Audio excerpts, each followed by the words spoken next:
assisting in. I appreciate the reassurances given by the Minister. They are taken into account, but nonetheless I rise to move two amendments that I think could go even further, and I would hope that the Minister can listen. Firstly, Amendment 50 seeks to ensure that affected parties are informed by their own bank when they are flagged following an eligibility verification notice. To note, the EVN measure will, by design, as has been conceded, not only detect serious fraudsters, but also people who've been flagged because they have erroneously received an overpayment, possibly due to the DWP's own mistakes, a possibility not acknowledged enough by measures in this bill, in my opinion. But because of this, it is important that individuals identified by the power understand the basis on which they have been subjected to greater scrutiny and intrusion. I want to stress that this amendment is not intended to compromise investigations or tip off fraudsters, as was implied in committee stage. In fact, it would only come into play after an individual has been identified by the EVN measure. Why this matters is because one principle of the rule of law which I know this government is very keen on, is that if you are accused of wrongdoing, you should be told the basis for that suspicion. Now, of course, being flagged by the EVN should not constitute reasonable grounds for suspicion in and of itself, as Amendment 52, in fact, deals with, and I'll fully support that when we get to it. But there's even less reason for an individual who is not suspected of any criminal wrongdoing, who may indeed be the victim, as I've said, of DWP administrative error, to be subjected to further checks and requirements without even being told why. It's just not good enough for the DWP to warn people in their personal information charter that benefits recipients' bank account information may be provided to the department. They need to be informed at the moment that the powers bite, that is, once they have been flagged. And I think it's important to note that organisations like the Public Law Project are keen on seeing this being made into a reality. And just to humanise why this amendment matters, last week several leading charities and advocacy groups, including Big Brother Watch, Age UK and Disability Rights UK, sent a joint letter to the DWP ministers, which I'm sure the ministers read, highlighting the potential human impact and real-life cost of the impact of this bill's powers. And it included testimony from members of the public receiving pension credit, who told their stories to Silver Voices, the advocacy organisation for older people. And I was just particularly struck by the testimony of Sue from Manchester, who recounted her experience of having to clear her name due to a previous wrongful flag by the DWP, which accused her of having multiple undeclared bank accounts. And to quote Sue, she said, "I had to get letters from each of those banks to clear my name, as none of the banks answered the DWP. The mental anguish this has caused me is unbearable and nearly sent me under." Now, I appreciate that the DWP has gone to great pains to emphasise that they do not consider the EVN measure to be a government surveillance power.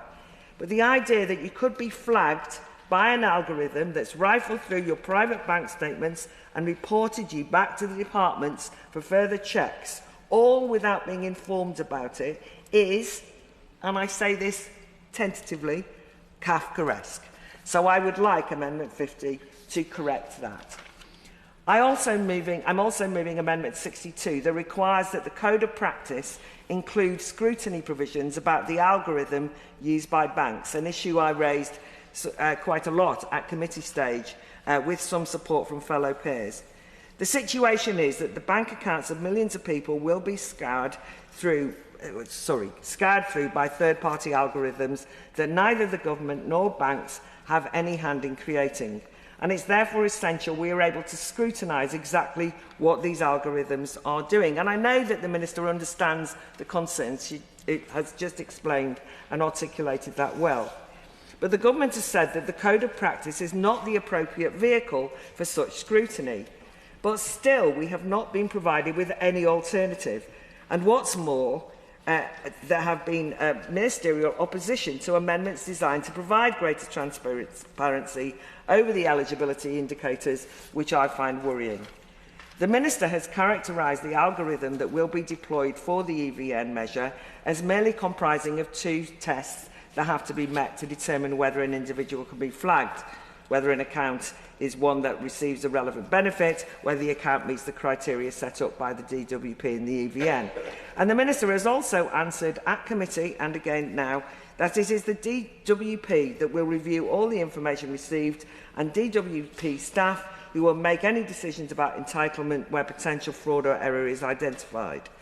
But, and it's a big but, that review will only take place on the basis of information which is returned from the EVN, meaning we do have to be able to scrutinise exactly what is being picked up by the algorithm.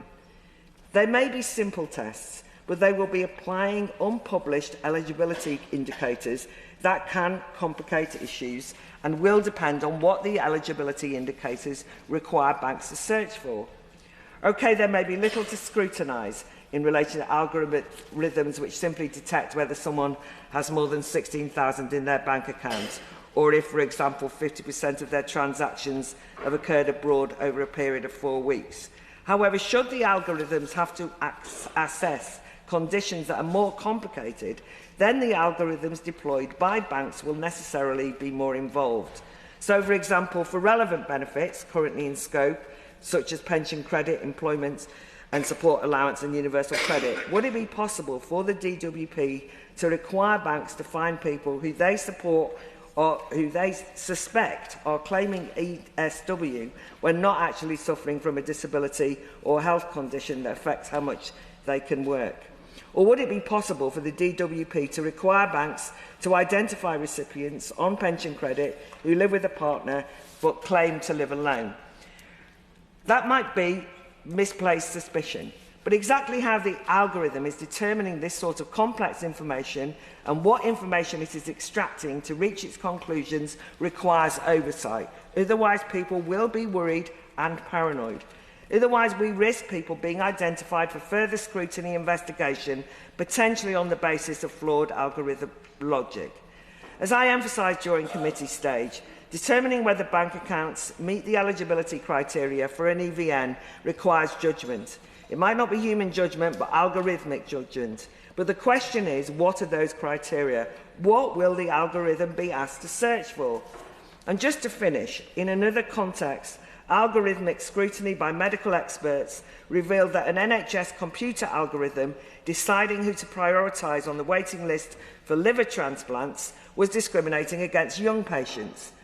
I'd like to think that that kind of scrutiny, which would pick up the pitfalls in that instance, is needed for this instance as well, so that we can identify where things go wrong.